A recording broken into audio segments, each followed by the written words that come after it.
যেটা আপনার 17,000 টাকা লাগবে। একটা স্যামসাংয়ের ফোন, থাকতে হবে প্রসেসর ভালো, ডিসপ্লে অ্যামোলেড থাকতে হবে, আর ক্যামেরা একটা আলট্রা ওয়াইড থাকলে তো ভালোই হয়। তো বন্ধুরা কথা বলছিলাম স্যামসাং F15 5G ফোনটা নিয়ে। ফোনটিতে প্রসেসর 5G আছে। তাহলে চলুন কথা না বলে পুরো ভিডিও শুরু করি। তো ভিডিও শুরুতে বলে রাখি আমাদের ভিডিওটা লাইক করে অবশ্যই চ্যানেলটা সাবস্ক্রাইব করে দেবেন।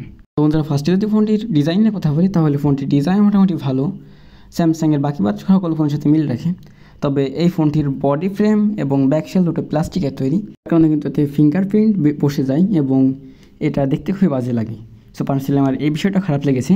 ফোনটির ডিজাইনের ক্ষেত্রে অবশ্যই অন্য কিছু দেখলে ভালো হতো, যেহেতু এখানে স্পান্সেস বেশি পড়ছে। এবার যদি আমরা ফোনের ডিসপ্লে সেকশনে আসি তাহলে এখানে ডিসপ্লে হিসেবে আছে 6.6 ইঞ্চির একটা সুপার অ্যামোলেড প্যানেল, যেটা 90 হার্টজের এবং এর পিপিআই হলো 390 পিপিআই ডেন্সিটি এবং এটির ব্রাইটনেস হলো 1000 নিটস।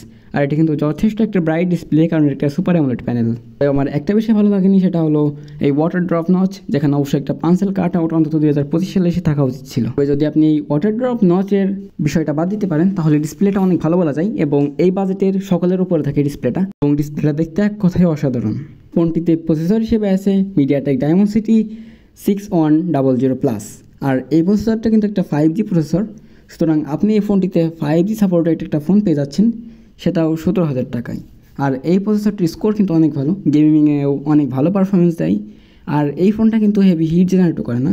আর স্যামসাংয়ের অপটিমাইজেশন সম্পর্কে তো সবার ধারণা আছেই। ফ্রি ফায়ার পাবজির তুলনায় মোটামুটি বেটার রেজাল্ট দিচ্ছিল, তবে পাবজি একটু লোয়েস্ট সেটিংয়ে খেলে ভালো খেলা যায়, আর ফ্রি ফায়ারে আরও বেটার রেজাল্ট পাওয়া যায় এই ফোনটির থেকে। তাই সব মিলিয়ে ফোনটির প্রসেসর সেকশনের পারফরমেন্স অনেক ভালো বলা যায় অ্যারাউন্ড 17K বাজেটে। এবার আসা যাক ফোনটির ক্যামেরা সেকশনে। ফোনটিতে ক্যামেরা হিসেবে আছে রেয়ারে মেন ক্যামেরা 50 মেগাপিক্সেল, 5 মেগাপিক্সেলের আলট্রা ওয়াইড এবং 2 মেগাপিক্সেলের ডেপথ, এবং ফ্রন্ট ফেসিং ক্যামেরা 13 মেগাপিক্সেল। আর ফোনটির ছবির কোয়ালিটি কেমন আপনারাই কমেন্ট বক্সে বলুন, এই বিষয়টি আমি কোনো কিছু বলবো না। ফোনটির নিচের দিকে আছে speaker, microphone, type C charging port এবং 3.5 মিলিমিটার হেডফোন জ্যাক, এবং ওপর দিকে আছে IR ব্লাস্টার সেন্সর, এবং এর সাথে থাকছে সাইড মাউন্টেন ফিঙ্গারপ্রিন্ট স্ক্যানার। ফোনটিতে ব্যাটারি হিসেবে আছে 6000 mAh, এবং এর যে ব্যাটারি ব্যাকআপ সেটা কিন্তু এক কথায় দারুণ বলা যায়, কারণ যেহেতু সুপার অ্যামোলেড প্যানেল রয়েছে ব্যাটারিও কম বার্ন করে। এছাড়াও প্রসেসর দেওয়া অপটিমাইজেশন ভালো হয়, ব্যাটারি খুবই কম বার্ন করে ফোনটিতে 100% হিসেবে আছে বেস্ট চেপার Android 14, এবং এই ফোনটিতে 4 বছরের অ্যান্ড্রয়েড আপডেট পাওয়া যাবে। আর স্যামসাংয়ের এই বিষয়টা আমার অনেকটা ভালো লাগে। আর এই ফোনটিতে সাথে ওয়াইস হিসেবে আছে One UI 6। সো বন্ধুরা এই ছিল ফোনটির ফুল রিভিউ।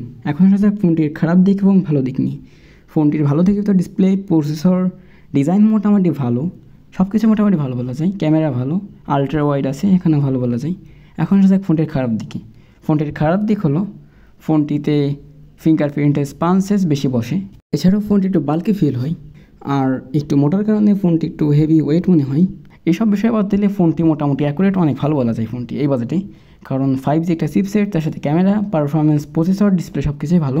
সব বন্ধুরা এই ফোনটা কিনছেন কিনা অবশ্যই কমেন্টে বলবেন, আর ভিডিওটা ভালো করে লাইক করে অবশ্যই চ্যানেলটা সাবস্ক্রাইব করে দেবেন। দেখা হবে নতুন কোনো ভিডিওতে, সে পর্যন্ত সবাই সুস্থ থাকবেন। ধন্যবাদ।